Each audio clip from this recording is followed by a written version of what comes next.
Whakataka te ho ki te uru, whakataka te ho ki te tonga, kia mā kina kina kiota, kia mā taratara ki tai.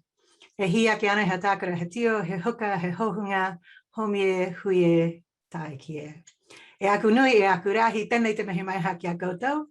Kei te mihi a hoki hokainga o tēnei rohe, ara ko Ngāi Tahu, nā rātou i te aki aho, mōrena. Good morning, greetings everyone. Lovely to see you all. My name is Kaila Colbin and it's my absolute pleasure to welcome you to this morning's webinar with Sacha McMeeking on the powerful truth about Māori leadership. A quick word about the greeting that I just shared. I open with a karakia, which is called whakataka te ho, which is acknowledging that the wind is blowing from the east and blowing from the south, and it may be icy cold on the water and icy cold on the shore, but we are one with all of it. It's a beautiful karakia that I return to over and over again. I also paid my acknowledgements and respects to mana whenua of the spot that I am broadcasting to you from. That is here in Aotahi, Christchurch, and so my great respects to Ngāi Tahu, mana whenua of this rohe. A couple of things on today's session. It's a very quick session. We are only together for an hour. It's going to fly by. So just briefly, the most important thing for you to know is that there will be time for questions at the end of Sacha's kōrero. And so I really encourage you, please use the Q&A function on the webinar. There is also an upvote function on that Q&A function. And so if you have a question, go on in there, either ask it yourself or see if someone else has asked your question and upvote it so that we get to see it. With that, I am now just going to give you a brief welcome to Sacha. Now, you are familiar with her. It's presumably why you signed up for this morning's session. You may have read her bio or be familiar with her background, and so I'm not going to rehash that. What I will tell you is that I had the great privilege of meeting Sacha more than a decade ago when, along with a couple of others, we founded an organization called Ministry of Awesome. We didn't know each other very well when we started that organization, and we are both reasonably strong-willed characters and went through a number of rich discussions and huis and encounters and entanglements to work through what our relationship would look like and how we could thrive together. And in every moment of every one of those processes, what I saw was someone who is wildly intelligent, who is fiery, who is dedicated, who cares deeply about the world that we live in and the world that we're building, and someone who I am so honored and privileged to call friend. And so with that, I would like to welcome e taku hoa, Sacha, if you could turn on your video and we'll say hello to you. Thank you so much for being here with us this morning. It's such a pleasure to have you. And I'm going to turn myself off and just turn proceedings over to you to begin. Tēnā koutou e nā maunga whakihi kua hara mai nei. E reira ana ngā mihi ki o koutou tupuna, ki o koutou whenua. Kia koe e te tino hoa, ka nui te mihi aroha kia koe. Ko waia, hiuri o tahu pōtiki, ko Kati Huerapa me Kati Hateatea ka hapu. It's a real pleasure to be with you all this morning on an early Friday when I hope that you're enjoying either if you're outside of Tāmaki, some freedom, and if you're inside Tāmaki, my aroha is with you as you give to the nation. So the punchline for today was very much in the briefing. How did we end up in 2020 with Māori having better social outcomes than non-Māori for almost the first time in our colonial history? And more importantly, to a large extent, those better social outcomes persist today. So we've had over a year of Māori having better social outcomes than non-Māori, which, as we all know, bucks every trend that we're familiar with, that we've normalised for 3 generations. And I want to talk to what we've seen about how that came to be and what that can inspire us to do going forward into tomorrow.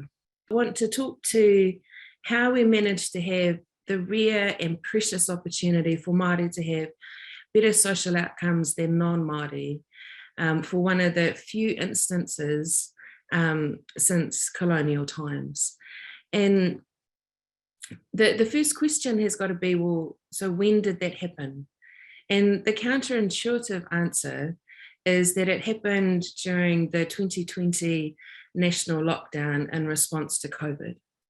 And before that lockdown, what the forecasters were saying was that Māori would have 2 to 3 times the infection and mortality rates of non-Māori. And if anything, those were conservative estimates, because we know from the 1918 pandemic that Māori infection and mortality rates were approximately 8 times that of non-Māori. So we've got this context in which Māori have 2 to 3 times the experience of some of the preconditions that exacerbate susceptibility to COVID and COVID in its worst forms. But we came out of that national lockdown with Māori having an 8% infection rate from COVID. And an 8% infection rate is half of our proportion as the nation. So what we could have expected is that Māori would come out of that first national lockdown with potentially being 30 or more % of those being affected by COVID, but we didn't. We came out with this remarkable outcome. And so I want to ask a few questions about that. So the first is, well, why? Why did we manage to have this remarkable outcome? But more importantly, what can that remarkable outcome do to inform our insights about how we might navigate today and tomorrow? And the first question, how did we come to be there? Well, it's really tempting to say that New Zealand's judicious response to COVID, to go hard and fast, to lock down, and to do all of those really intentional responses we did during the first lockdown, could be attributed with this fantastic result for Māori. But what we know from over 100 years of Crown policy is that mainstream responses don't generate those outcomes. What mainstream responses tend to generate is varying degrees of inequitable outcomes. So without detracting from that judicious response, I don't think that we can fairly say that that's the reason Māori had better social outcomes than non-Māori. I think we need to look to what else was going on to see some of the other really important contributing factors. And the most important of that is, at least in my opinion, the nationwide Māori response to COVID that happened during that first lockdown. And for those that are plugged into the Māori community, we can see continuing during this time of Delta. And what happened during that first national lockdown was in every rohe, in every region, Māori responses were stood up. And they were agile, and they were resourceful, and they were excellent in what they did. They had a holistic set of dimensions to what that response included. We had, before the lockdown, various Iwi and Māori groups that were starting to promulgate cultural adaptation mechanisms, from Ngāti Kahunanu's use the eyebrows instead of ohungi to prepare people for changing what operates in our own communities. Moving into the lockdown time, what we had were communication strategies that reached communities that wouldn't otherwise be reached by government communications in a language and form that resonated with those communities. We also had inside our communities organisations that were connecting into resource channels that weren't accessible otherwise. So whether it was an iwi organisation or one of our hauora health organisations, They were able to leverage resources out of their own networks, and then importantly, to be able to distribute those resources in a way that reached communities that would otherwise not have been reached. And that response, and there were so many layers to that response, had a number of characteristics. The first is that the Māori response was fast. Some of the information that was disseminated into communities was available before formal government communications. What we know is that the response network did really well in having a dual legitimacy, in that they had strong and trusting relationships within the Māori community, as well as having, where appropriate, accreditation to provide some of these services on behalf of government as well. And we also know about this response network that there was national connectivity to it. So while people were deeply embedded within local communities, they were also hyper-connected nationally. And within that hyper-connection came a really strong and intentional use of data to inform both of their own responses, as well as feed into government responses and insights into the community realities. And when we look at that response network, I think that we can see a number of factors that are unique to how Māori are able to respond to crises, but more importantly, how that crisis response gives us a platform for taking generalized insights that we can apply today. And the first kind of characteristics that we can see is that inside that Māori response network, there was a pretty common sort of attitude that permeated it. And that was that it's better to ask for forgiveness than permission. And you could see that as a renegade response, but actually I don't think it was. In the discussions that we've had across some of the Māori response network participants, what came out of their drivers to act was first and foremost a sense of necessity and fear.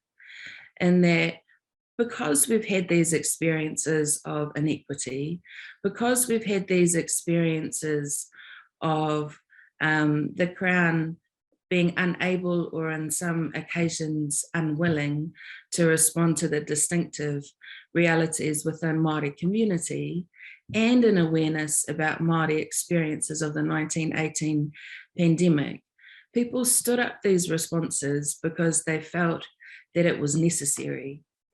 Without these responses, people felt that it was our community, the people that we love, who would be affected. And so that sense of aroha and responsibility, I think, is a really common driver across the Māori response to COVID. That's got more, it's got wider applicability to how we think about social transformation. Some of the other characteristics that enabled the Māori response network to be so effective is about the deep knowledge of the community. And we often talk about manaakitanga as the, in a really light sense, as hospitability and to look after people. But if we look at the deeper meaning of manaaki, to fill with mana, the precursor to being able to do that is to know the community deeply, to care about the community deeply. And the Māori Response Network, I think, had a unique ability to know the community deeply, about the needs within the community, about the mechanisms to reach the community, and in a really important practical sense, to know the people who could serve the community in the way that the community needed.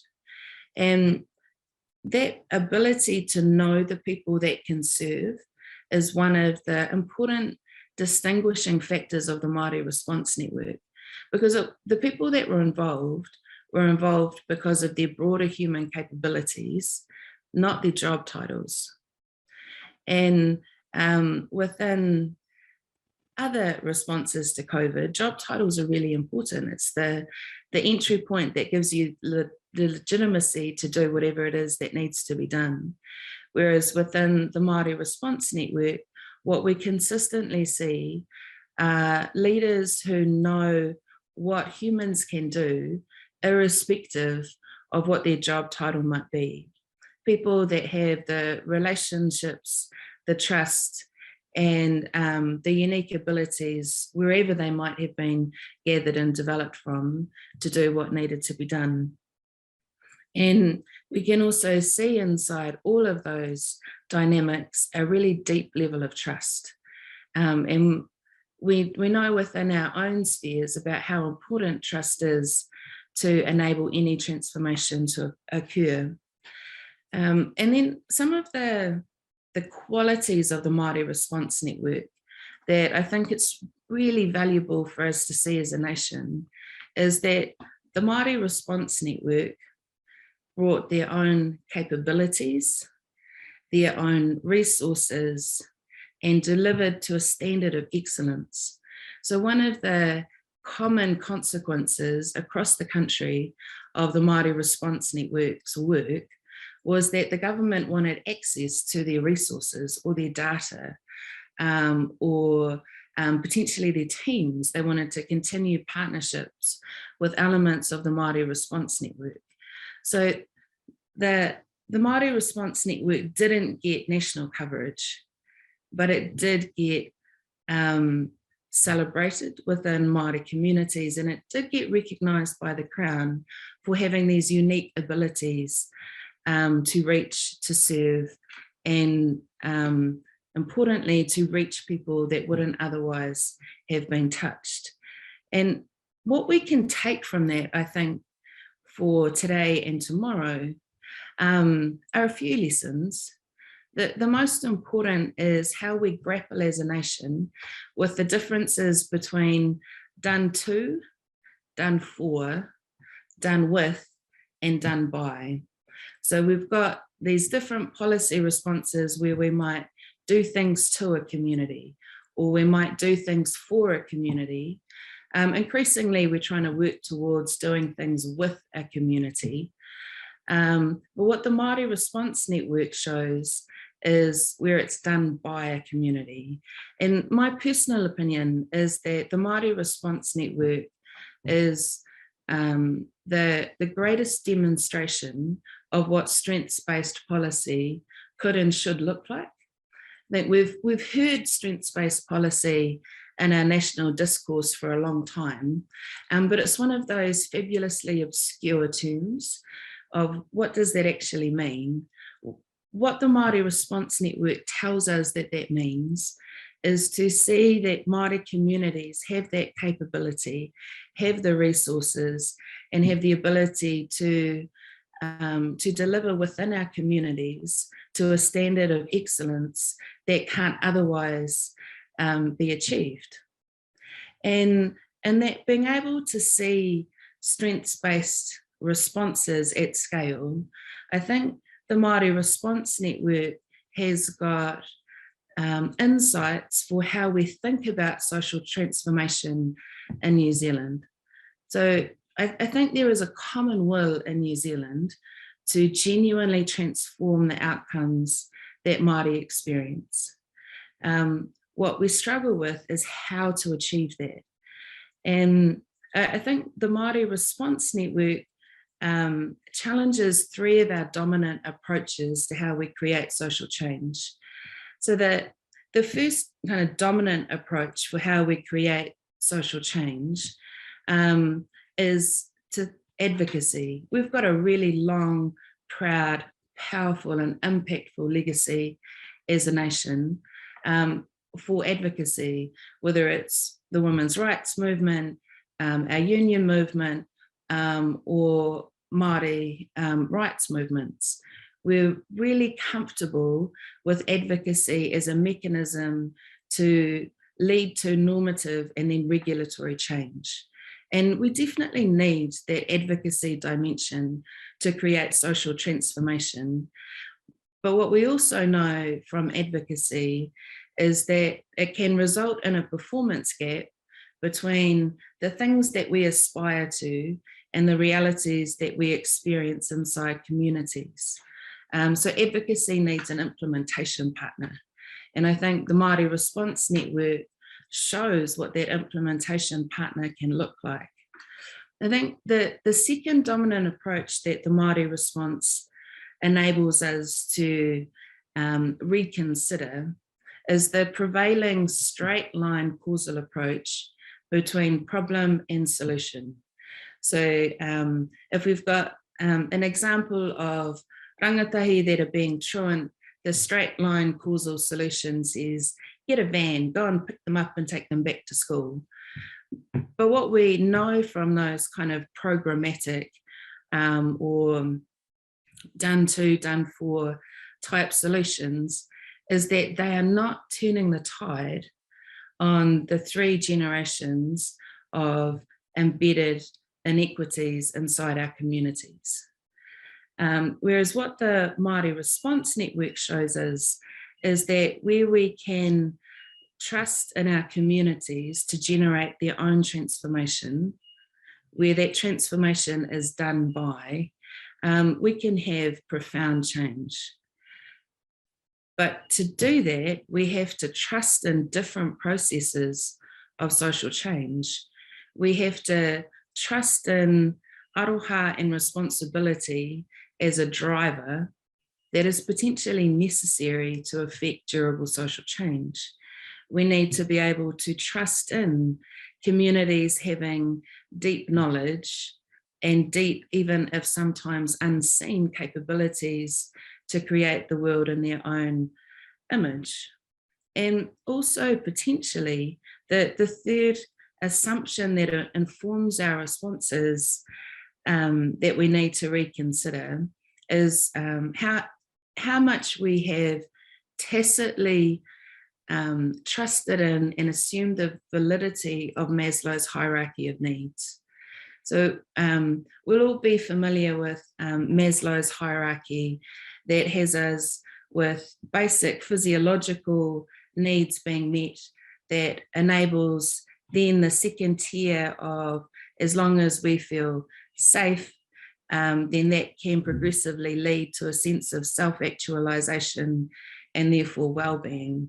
And I think what the Māori Response Network shows us is arguably an inversion of Maslow's hierarchy of needs, because the first driver in the Māori Response Network is that self-actualization point.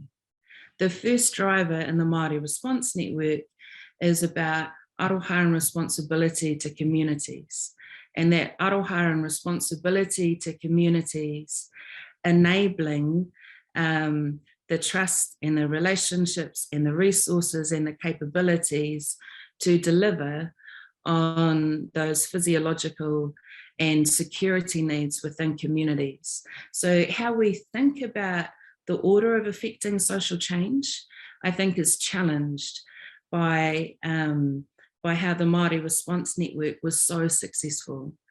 And I think finally, what the Māori Response Network enables us to see is mana motuhake or self-determination in action. And I think mana motuhake inside the Māori community is a rallying cry, and arguably the cause of this generation to progress that in the same way it's the cause of every other generation to realise progress towards mana motuhake. But outside of our communities, it's potentially feared or at least misunderstood about what mana motuhake means, or self-determination.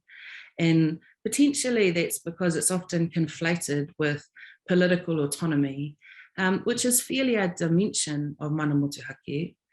But arguably, mana motuhake is fundamentally about the ability to chart our own destinies.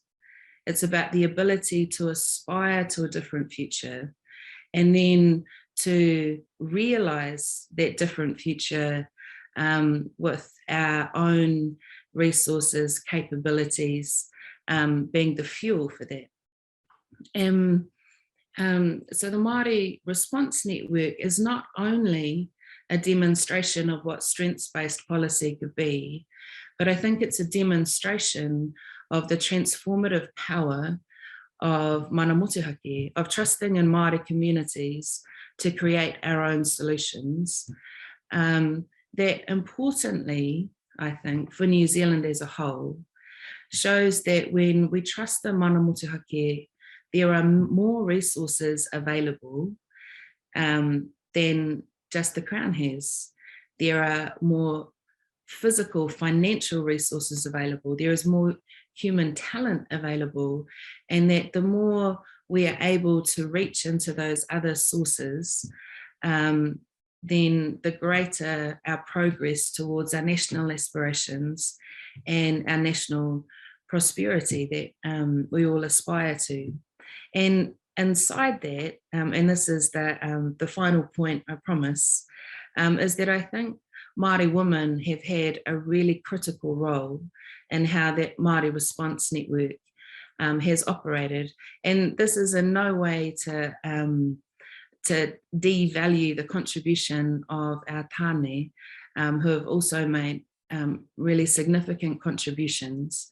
But I think the role of women comes back to the nature of female leadership. The nature of female leadership that tends to give us the ability to have that deeper knowledge of who is inside our communities, the deep drivers of aroha and responsibility to a koia kaimātua mokopuna tamariki, whether we look up or down the generations. That trigger of responsibility is embedded in the ethic of mana wahine leadership, I think. So as much as we might be familiar with lots of our tāne being at the front of our advocacy or some of the Māori leadership that we see in public fora, I think that increasingly Māori women are the engines and the drivers of the social transformation that we are seeing within our communities. And what I really hope from being able to share some of the story of the Māori Response Network to COVID is to broaden the visibility of not only the remarkable potential of Māori-driven solutions, but also the really important role of Māori women in designing and activating those solutions. And as we move to 2040 and the 200-year anniversary of our founding document, what I really hope is that as a nation, we can move into that anniversary marker having genuinely achieved the aspiration of equity that's contained in our founding document. And for that to happen, I think both Māori women's leadership and the recognition of strengths-based or mana motuhake-driven social change are critical to enabling that to happen. So thank you for spending your morning hearing a story that will be familiar to many, but surprising to some, because this story of the Māori Response Network is like so many stories of Māori excellence, less than visible in our mainstream media. So we might see the more contentious elements of the roadblocks, but there is also a really strong movement of change agents within our communities that are doing this work that matters most to create the transformation that we all aspire to. And I know that there are many people on this webinar who will be actively shouldering that responsibility to create a better world. Mō tātou mō kauri a muriaki nei. So mihi to all of you, and thank you for this opportunity to be with you this morning. Wow, what an amazing kōrero. I need to take a minute and take a breath, team, so give me just a second here. That was so beautiful, Sacha, thank you. I know we've got a bunch of questions coming through. I invite everyone, please submit your questions via the Q&A function. I know there's also a lot of activity happening on the chat. So in order for me to maintain my own sanity, if you could keep the questions for the Q&A, we will do our best to get to them. As you're putting your questions in the Q&A, a couple of things for me. First, I want to acknowledge that this webinar was run in partnership between our organization, Boma, and Global Women. And so Ngāmihi Nui Kia Koutou Global Women, thank you so much for sharing the word about this for us to get so many people along to listen to Sacha's wonderful whakaaro, such important information. I also want to thank Amy Carter and the Christchurch Foundation, because of course that was where I first heard this, the beginning of this talk. And if it had not been for the work that Amy had done to organize that event, this never would have happened. There were so many gems in what I heard you say. One gem that I just went, oh, of course, it's so obvious and so perfect. Manaki, to fill with mana, like I will now think about that word, not just think mentally, but that word will now have a resonance, a totally different resonance for me, a more powerful resonance for me than it already had a powerful resonance, but even more powerful than it did before. I'm going to start with a question. I know we've got some questions coming through here, but I'm going to start with a question. At the end, you spoke about the role of wahine Māori in this response.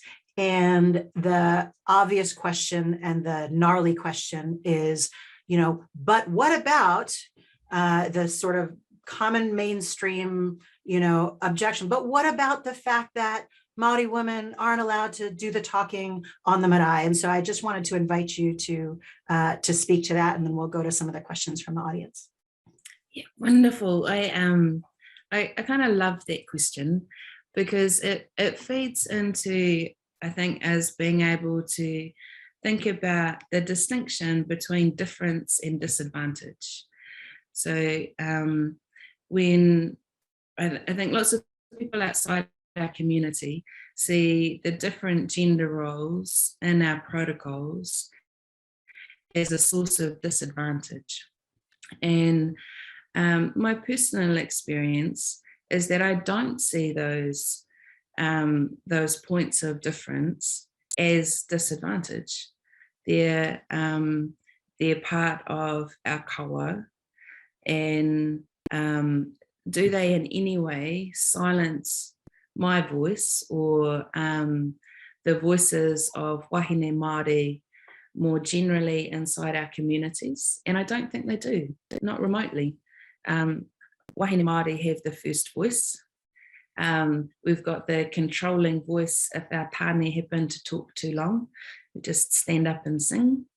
And then once those protocols have opened up our space of dialogue, our voices are not in any way compromised in how fierce or passionate we can be within those discussions that matter most to our community. And I think outside of Māori communities, we have lots of examples where there is difference that doesn't amount to disadvantage. And the more carefully we can think about difference versus disadvantage, then the more clearly we can move forward together. I love that. I actually, I am Pākehā, but I feel like I'm going to adopt, just if someone's talking too long, I'm just going to start singing. I think it's a fantastic method.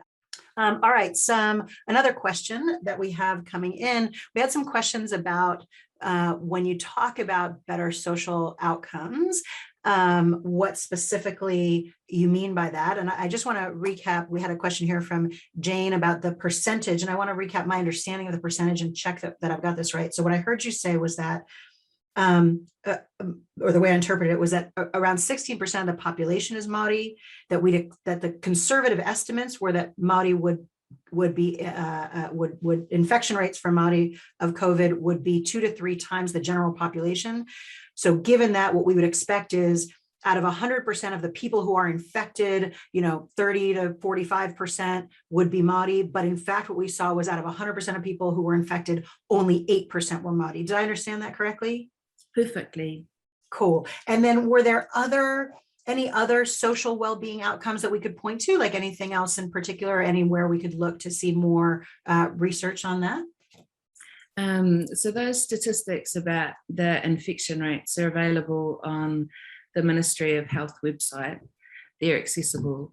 And I think, and I do want this morning to stay uplifting, but do need to talk to some of the other social outcomes which weren't so positive. So if we look at the mortality rate, the Māori mortality rate is still significantly higher than the non-Māori mortality rate. So of the 270 cases that have been experienced within Māori communities, we've had 6 people have passed from COVID. And my mathsing abilities isn't going to give an instant percentage for that, but it's much higher than for New Zealand European, there's been over 1,600 infections, but only 18 deaths. So we can see the long tail and the long hangover of the inequities playing out into our standard patterns of worse social outcomes. And some of the flow-on effects of the lockdown in terms of unemployment rates and the like did disproportionately affect Māori in a more common way. So it was a narrow, better social outcomes experience rather than more broadly. And I think that speaks, at least with my lens on the world, to the scope of the Māori Response Network, which was very much driven to be that crisis response. And then when it came to the broader transition from the lockdowns, there was less space for Māori solutions to be as prominent as they were during that crisis phase. Yeah, awesome. We've got some people in the chat working out the maths for us. So tēnā koe, Andrea, thanks for doing that. And I think what I hear when I hear you say that is that it speaks to the correctness of the view that Māori were saying to themselves, we're likely to have a worse outcome if we get this than non-Māori. And so therefore we're not waiting for the Crown or for Pākehā or for anyone else to put up a checkpoint. And we do have a question here about the checkpoints and any thoughts on that? Like what can we learn from that? I mean, a checkpoint is obviously a very specific and tangible response to something that has the potential to physically travel, and we know we can put up a block here to kind of keep it out. Is there anything that you can think of that we can learn from that in terms of how that the mentality behind the checkpoints could translate to other arenas? I think the checkpoints have got a number of insights for us. So the first is about the driver again. So my understanding of the drivers for those checkpoints going in place was the sense that there is nobody else going to save us. We have to be self-reliant. And we know the importance of that given all of our historical experiences. The second insight is that those checkpoints were done in partnership with the police. And so we've got at least some media portrayals that these checkpoints are fierce renegades that are scaring the masses. But actually, they were responses driven out of love that were about informing and connecting in with people that were traveling. They weren't intimidated, and that word, intimidation with the different suffix. And they are also a demonstration of our connections to place and mana motuhake within regions. So I think, it's disappointing that the checkpoints have been so widely misunderstood when they were a really important part of Māori being able to look after our communities. Yeah. We have a question here from Jesse about vaccination rates. And the question was about current vaccination rates amongst Māori in New Zealand. And I looked it up. Unfortunately, that number is quite a bit lower than non-Māori. It was around approximately 40% lower vaccination rate than non-Māori.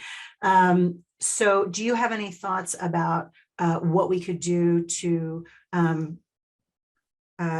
in your beautiful framework of done to, for, with, and by, what the Māori Response Network, what the approach might be in order to increase those vaccination rates?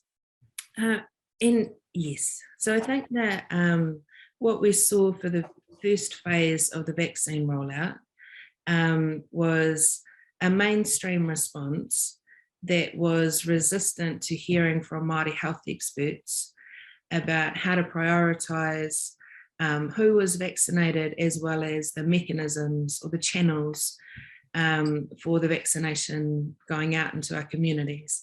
So in that first phase of the vaccination, I think we very much had a mainstream done to type approach, and an assumption that if this way of getting the vaccinations out works for non-Māori, then it must work for everyone. Whereas what we've seen with the more recent vaccination efforts is a really strong done by effort. We've got lots of Hauora Māori health organisations that are reaching into our community, and so we're starting to see an increase in the vaccination rates. So I think it just replicates the same message.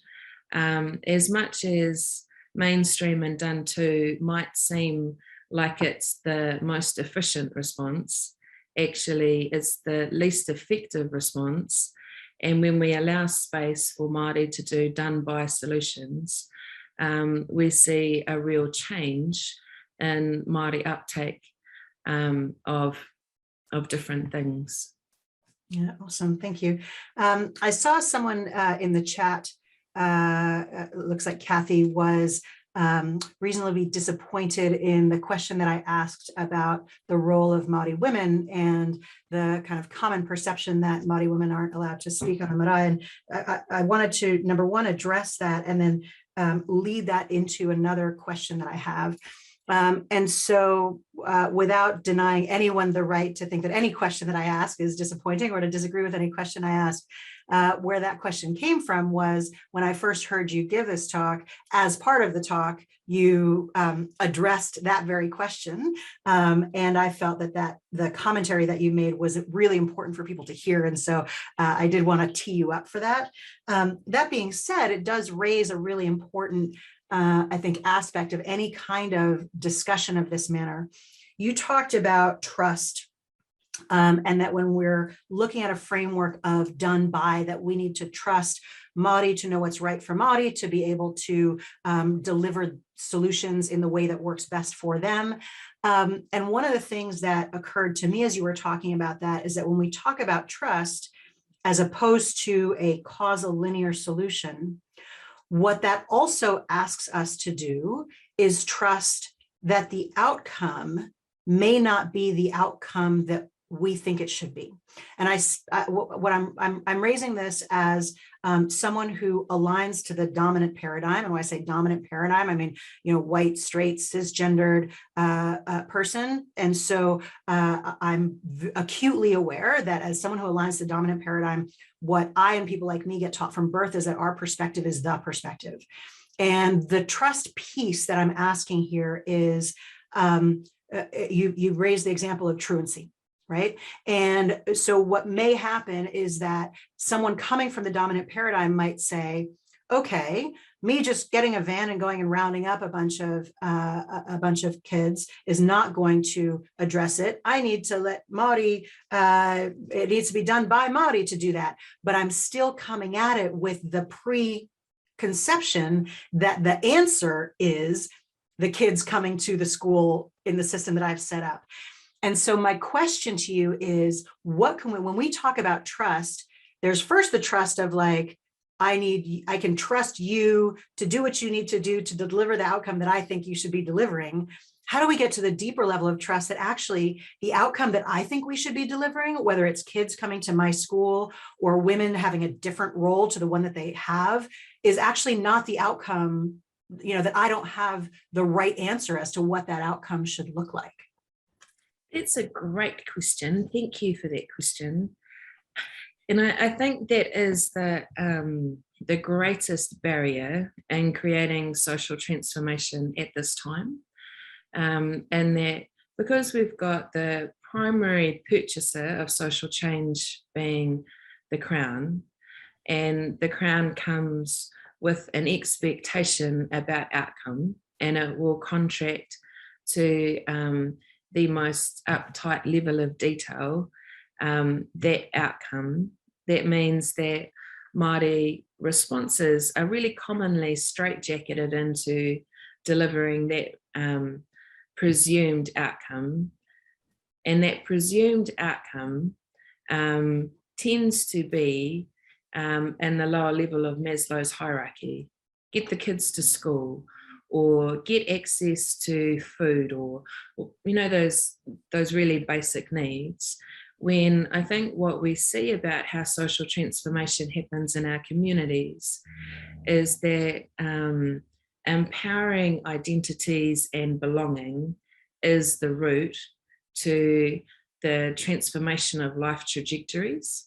So if we think about for rangatahi Māori that is opting out of school and disconnecting from communities and the various pathways that their life could take, whether it's into criminal justice system or into a life pathway that is more aspirational, that what we see inside genuinely Māori driven solutions is that the enabling rangatahi to experience identities that they value and to build capabilities that they value is the catalyst to change those life trajectories. And arguably that requires a mindset shift from dealing with the surface level of the problem, kids not going to school, to engaging with and healing the determinants of that surface level issue ever arising. So why isn't that kid going to school? And part of the reason for that kid not going to school is about identity and belonging and meaning and purpose. And so kaupapa Māori solutions engage with that level of determinants. And so I think that to enable that mindset shift of allowing change to come from determinants requires trust in a whole number of different senses. So first, it requires trust in there being a non-linear causal pathway to social change. It requires trust in, at least for a period, a lack of evidence-based, lack of an evidence base for that. And one of the things that I think is really problematic about evidence-based policy is it means you can't do anything new. You can't innovate. Because if you want to innovate or do something new, even though many of these solutions are back to the future, we are doing things we have done mai rā nō, we're just bringing them into a contemporary context. Yeah, we don't have that evidence base. There has to be trust to build that evidence base. And then the third kind of dimension of trust that I think we need to reconsider is how interpersonal trust is created. So within a dominant mindset, there's a tendency to trust on the basis of impartiality and credentials. So I will trust you if you're highly credentialized and if you don't have a personal stake in the outcome. Whereas within Māori communities, trust is earned through layers of relationships and a track record of service. So I'm more likely to trust someone within the Māori community if they are wearing multiple hats, so they are not impartial. I am more likely to trust them if I know that I am going to see them in a completely different context on Sunday, having a discussion about marae mattresses, because that means that they are fully and wholly invested in the outcome that they're working to. So I think trust in all of those dimensions is fundamental to getting us from here to there. And if we keep doing what we've always done, we're going to keep getting what we've always got. So being able to grow that trust is critical. And I think the Māori Response Network gives us this fabulous evidence base for those that need evidence to start building those layers of trust and how to create this kind of transformation. I love that. And that description of trust, the cultural elements of trust, the cultural drivers of trust, one of the things that speaks to for me is the difference between a culture that is focused on individualism versus a culture that is focused on the collective. And of course, I'm from the United States originally, which is an extremely individualized culture. And you mentioned that we drive trust when we have impartiality. And that is true when our vested interest can be interpreted as a vested interest for me alone, and therefore that my actions are going to skew what's going on to my own benefit, versus if we have a culture that is more focused on the collective, then my vested interest is essential, because how can I possibly relate to what the collective needs, wants, aspires to, is capable of if I am not part of that collective myself? Absolutely. We are almost out of time. We have one final question. We have time for one final question, and I'm just going to make it a really open-ended question because we have a few that sort of relate to it. Thoughts on the Māori Health Authority and anything that you think we need to be doing, thinking about now to best set that up for success? I think the Māori Health Authority is the most wonderful opportunity inside Māori communities, but also inside the Crown. I think I'm immensely excited about it. And I think the thing that I would most hope for is that the Māori Health Authority can lead with real clarity in distinguishing between surface level solutions and deep level solutions that engage with the determinants. So I'd hope that this new structure gives us more space to deliver proof of concept of what strengths-based mana motuhake type solutions can and will create inside our communities. That will take ongoing courage from those that are setting up the Māori Health Authority. But I think it's what our community and our nation dearly deserves, to have some space to demonstrate the power of done by solutions. Awesome, thank you. Sacha, I have seen nothing but an outpouring of aroha on the chat coming through since the moment you started, quite frankly, for the whole hour. This has been such a wonderful wairua enhancing way to start the day. Certainly, I feel manaki coming from you, not just for me, but I think for everyone who's been on this call.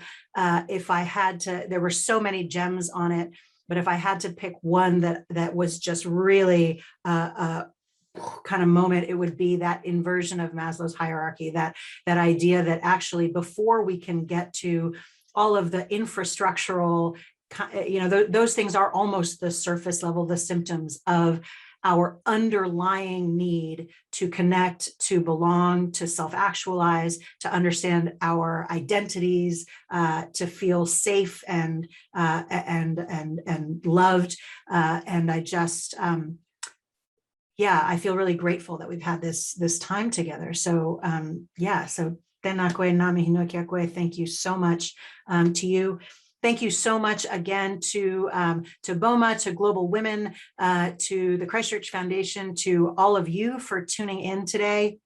It's been such a wonderful opportunity to and privilege to be able to share this kōrero from Sacha, her whakaaro, her insights, her wisdom. It's been a real privilege for me to be here with you. With that, I will salute you all. Tēnā koutou katoa, kia pai o koutou rā. Thank you so much, and we will see you soon. Kia kaha, kia maru, kia atawhai. Take good care. Bye-bye.